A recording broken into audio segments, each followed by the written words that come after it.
My name is Nurul Huda. I'm working as an assistant curator in the museum. But photography-wise, I started when I was doing my master's about 4 years ago. So I was 1 year into my coursework, then I picked up photography.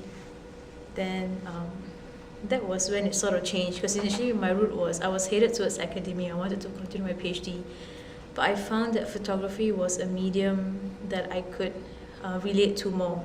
And it was also a medium I felt others could relate to more than academia in itself. So because of that, it kind of shifted. I was always interested in research, as in the kind of research that I did for my master's was on ghost stories. So I was always interested in the idea of narratives, as well as the idea of the intangible. So I somehow brought that into how I did photography. And that's why, it's evident in I did art for O-level, so sometimes it has those influences as well, I guess. The idea of the aesthetic. I don't have any training in photography, so I started with a point and shoot, and then I went into camera craze and bought many cameras, like 8. I have like 4 Polaroids, so wasted a lot of money on that. But it was nice because when you start experimenting with different mediums and the different output, I think those earlier years of me experimenting with different kinds of photography shaped the kind of work that I do now. In looking back, because when you're doing it, then you don't realize it. My favorite, actually, is not in any of this recent series. It's actually this one photo that I shot in Barcelona. Because I think that was my first time in Europe. I went for a conference during my master's days, and it was rainy, like raining on and off. And there was this one photo that I took, which I still till today, I think it's still my best and my most favorite. And even though I have taken a lot of photos I find nice in my recent series, I still love that one the most, because that one kind of encapsulated my story, as opposed to this new series, which is a lot about other people's stories. Yeah. So I guess in looking at my work conceptually or based on narratives, there's always a difference between a departure from telling my own story to telling others. Yeah. But even in the telling of other stories, a lot of it is quite biographical to a certain extent. Like the work on Untitled, it was on menstruation. Every woman goes through menstruation, and we'll be able to, in a sense, identify with it to a certain extent. But I guess with the recent series, it's more of a consolidated experience, something that is more general story, as opposed to my own personal ones, which I would have done earlier, before even doing the Sufi one. So that's kind of the difference.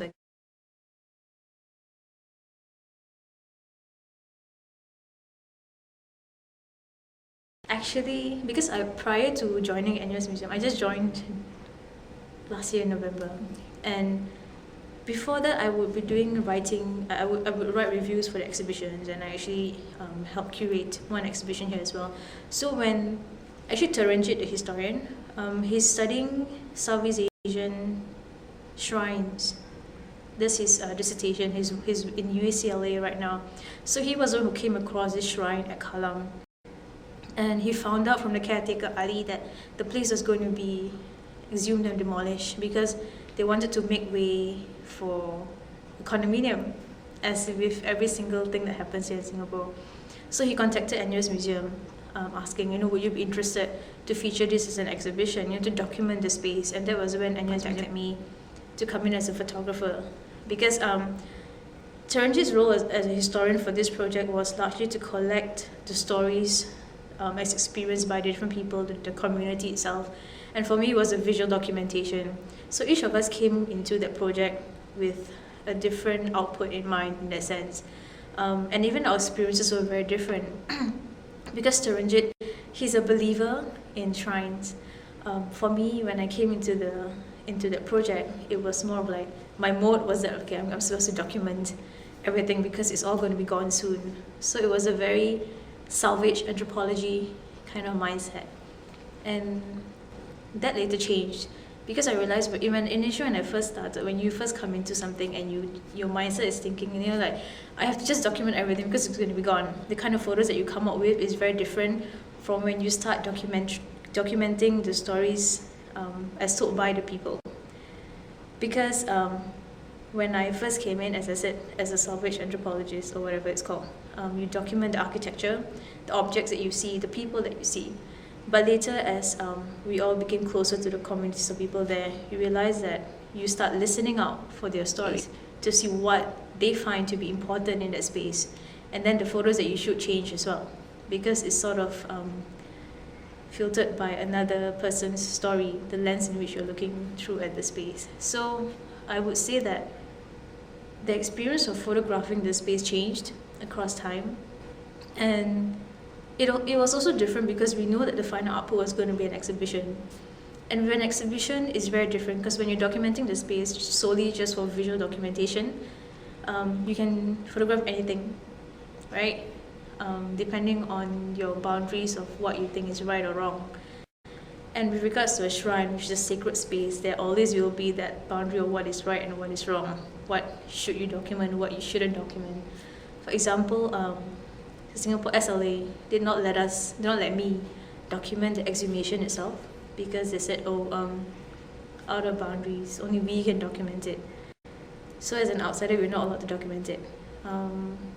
And with regards to the final exhibition as well, there were a lot of photos that I actually didn't choose to put into the exhibition because they were too emotional. It was a very emotional experience in itself because Ali, the caretaker, has been living there for like 20 years of his life, and for the space to just be gone like that. There were a lot of photos of him crying and stuff, but we decided not to put it in because what's the point, you know? So I think in looking at my role as photographer, that it was not just a singular role in that sense, because to a certain extent, your different selves come in, and myself as a Muslim, myself as a photographer, and then myself as a human being, feeling for the things that the people that are going through, that shape the kind of photos that you take. But in the end, it culminates to an exhibition, which is an exhibition is always very clinical, in the sense that we are just trying to desensitize themselves from anything such as emotions or whatever. All they want to show is that factual stuff. So that also shapes the output of the photography, I guess, to a certain extent. So I don't know, even till today, whenever I go in, I can't go into that gallery as often because it's a very emotional thing for me, I guess. And even though I shot those photographs, they don't feel like mine. Yeah. So it felt like, something you do and then you just, okay, it's your story, I don't feel like I own it. It's not like some, oh wow, some saint thing or whatever, but it's very hard to have ownership of that kind of story because it's something that precedes you, that is bigger than who you are as well. So yeah, photographing that was very different from when I did my Untitled series and the hijab one as well. It's more complex, I guess, for the lack of a better word. Yeah. Me and my friends are always saying, women, whenever we have our periods, we should be given days off work because that's when all the cramps come in and everything. And I think that kind of sparked it because also when I was studying in NUS, I actually tutored the gender module here. And even though I majored in sociology, I come from a very anthropological background. And in anthropology, a lot of studies have been done on different rituals, like male and female rituals. And menstruation is one of the main rituals that a lot of different societies have. And a lot of it are those tribal societies. I hate the word tribal, but that's the easiest way to describe them. And a lot of the time, it's always seen as taboo, as dirty, as dangerous. And even now, if you look at it within our modern context, menstruation is something that is to be hidden. Even in advertisements, you don't see red color liquid, they put it blue. The idea of all this masking, all this hiding it, having to mask the scent of it, the odor and everything. So that series was an attempt to at least address those issues. The idea of it being taboo, being dangerous. And also because when I was doing my master's thesis, I was doing on ghost stories. And one of the stories revolved around a Pontianak actually licking, because she seeks out blood, and menstruation blood is kind of her fuel. So one of the stories that really freaked the hell out of me was this woman, she left her pad out, and when she came back she saw Pontianak standing there licking the blood of it. And I mean that's as gross as it could be, but it's also quite, I mean when I imagine it, it's kind of beautiful to see it in a grotesque way, I guess. And so that was what I wanted to do with that series, to show the idea of the beautiful and the grotesque in that sense. The hijab one also, I mean, I wear a hijab. Yeah. And I've been wanting to do something revolving around a hijab. Initially I wanted to do it as a video-based project, and also like a literary one, something written. But then when I went to do shooting home with objectives, I was like, maybe I should just do this hijab one for this. Because initially I didn't want to do it as a photographic project, because the problem, I would say the problem with images is that once it's out there, it's hard to take back. And once you have visualized something and it's etched in its true form, it's not going to be easy to just take it down, and with the hijab, it's always a sensitive issue, whether or not it's coming from the Western world or from the Eastern world or from the Orient or whatever. That's why I was trying to avoid it, but I thought I should just challenge myself and do it. So that's when the hijab thing started. And initially I wanted to just base it all on my experiences, but I don't have enough of it, which is why I went to talk to different women who wore hijab, get as many stories as I could, and basically looked at the hijab as a site of conflict. That was what it initially started as, to look at the hijab as a site of conflict for the person, within the inner dialogue, conflict in society, conflict on the body, so all those different aspects. And it somehow incorporates all my different research interests, because I like to research on the body, gender, and the idea of the in-between and everything. So initially it started off as that, and I will often ask my informants, so you wear the hijab, what are the different points of conflict that you experience as someone who wears a hijab? And I would get certain stories, but then I realized after a while that in itself, as a research topic to go out with, is rather skewed. Because what you see out there in relation to representations of the hijab, it's always about it being in conflict with something else. And then so I just started to shift a bit and just started looking at stories in general about women who wear the hijab. And there are some that because I'm not finished shooting that series yet, and so I think the later photos will incorporate more of just stories, not necessarily of conflict. Because there are enough stories of conflict out there, especially about the hijab. So I wanted to show more of just stories. And interestingly so, because I've been getting a lot of comments about the work. And I think to a certain extent, it has transcended that of just it being about hijab, because a lot of the stories, even other women can identify with the idea of sometimes feeling invisible or not existing, or the idea of like wanting to just read a book instead of cooking. These are very women issues in that sense. You don't have to be someone who wears a hijab to experience it.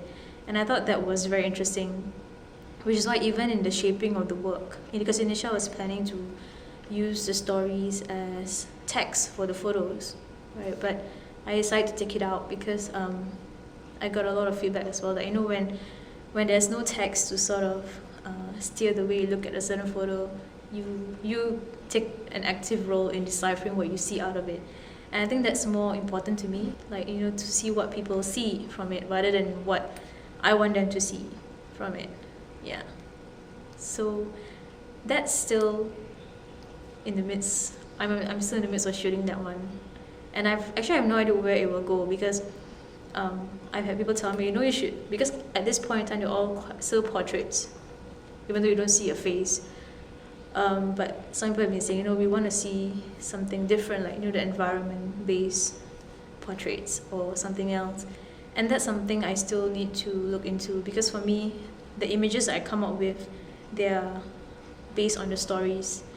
And I don't want to create the picture first. I need to see the story. I've had a lot of other stories which I've not made into pictures because I felt that they would do nothing to the series. So it's going to take a while, I think, because some stories are worth telling, but I need to see how I'm going to tell it. Because for me, a lot of it, I have to come to terms with the pictures first on my own before I put it out there, because I don't wanna. I mean, there'll always be critiques, but I on my own level, I need to make sure that I'm not portraying the hijab as not necessarily a bad thing or what, but it has to be something that stems from a story, rather than just for the sake of sensationalizing it. Yeah, that's the only thing. And I'm constantly, in that sense, I'm constantly questioning and sometimes censoring myself to preempt certain things. Yeah, I don't know whether it's good or bad, but I rather do it on my own first rather than others do it. Because for me, once I'm okay with it, if others want to critique it, it's fine with me, as long as I'm okay with it, so I can fight for it or support it.